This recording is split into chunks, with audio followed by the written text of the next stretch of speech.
Kung mga boss yung apat doon kumakain. Nandito yung may injury. Kala ko wala siya. Ayan. Halina. Ayan. Natutuyo na yung sugat niya. So, akan siya. Ayan o. Hindi siya umalis. At malamig naman dito sa may puno. Ayan. Ayan siya mga boss. Ito yung may injury sa paa. Ayan o. Nadali yung paa niya. Ayan. Nadali mga boss yung paa niya. Pagaling ka ha. Pasensya na mga boss kung hindi natin madala sa vet. Kaya malayo po kami sa city para makapunta sa vet clinic. At saka kapos din tayo sa budget. Kasi yung budget ko lang ay eksakto lang para sa pagkain namin. Kasama yung mga dugis at yung mga pusa. Pasensya na po. At wala tayong service na papuntang vet clinic.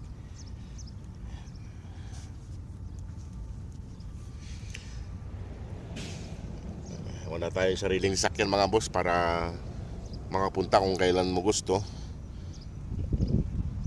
At linilinis ko po siya ng yung Dettol kung pwede yun, yung liquid Dettol. Linilinis ko po yung paa niya. Ayan, medyo tuyo na yung paa niya, natuyo na. Kahapon nilinis ko siya. Mamaya linisan ulit natin.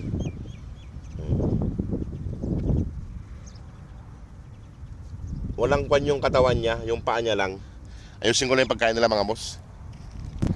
Ayan mga boss, nabusog na naman sila sa binigay ni Kwan, yung ibang lahi. Ayan o, nabusog na naman sila. Kaso kakainin nila ito mamaya. Nakahiga na naman si Antukin. 4 na araw silang wala mga boss. Si Antukin at si Mama Dog laging magkasama. Ewan ko kung saan lang galing. Ayan o. Doon na naman si Mama Dog nakahiga doon sa may Kwan. Biryani, yung binigay ng manglae tsaka manok. Dali na.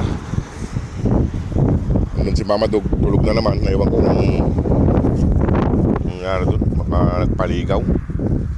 Lina kayo, lina. Sama niyo yung kapatid niyo doon may injury. Huwag niyong awayin. Ay mga boss, oh. Lina. Walang tubig dyan, doon lang may tubig. Ayan mga boss, mga busog na. Kakain na lang sila dyan mamaya pag punta nila dyan. Kaya marami namang akong binagay ng pagkain.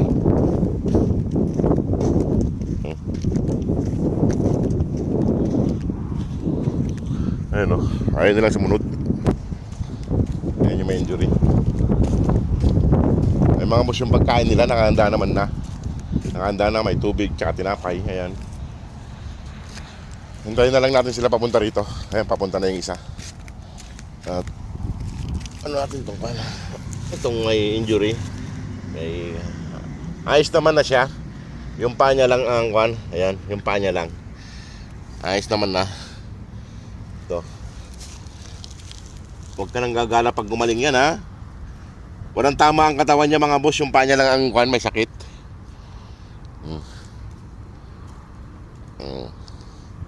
Halika rito.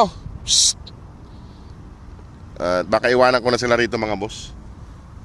Kaya nandito naman na sila lahat. At salamat. Yung kalahati ng talampakan niya mga boss ay durog. Nadurog. Ayun o, dinidilaan niya. Tuyo na. At lilinisan ulit natin mamaya-maya bago tayo umalis.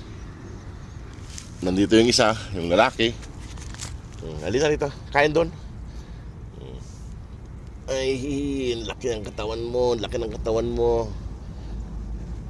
Ayan mga boss, kumakain yung iba doon, yung binigay ng ibang lahi. Ayan, at iwanan ko na sila mga boss.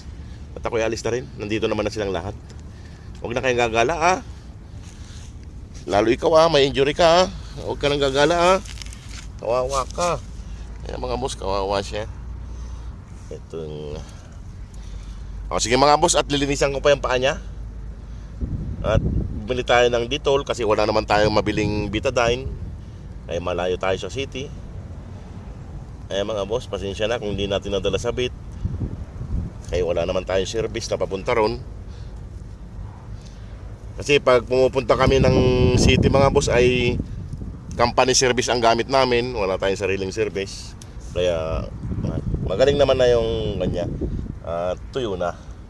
Pag medyo tuyo na siya at hilutin ko. Sana ito. Sige mga boss, at ako'y kuha na rin. Linisin ko pa yung panya. Sige mga boss, salamat po. God bless. Sana ay matulungan pa po natin sila mga boss para mapauwi na natin ng Pilipinas. Sige po.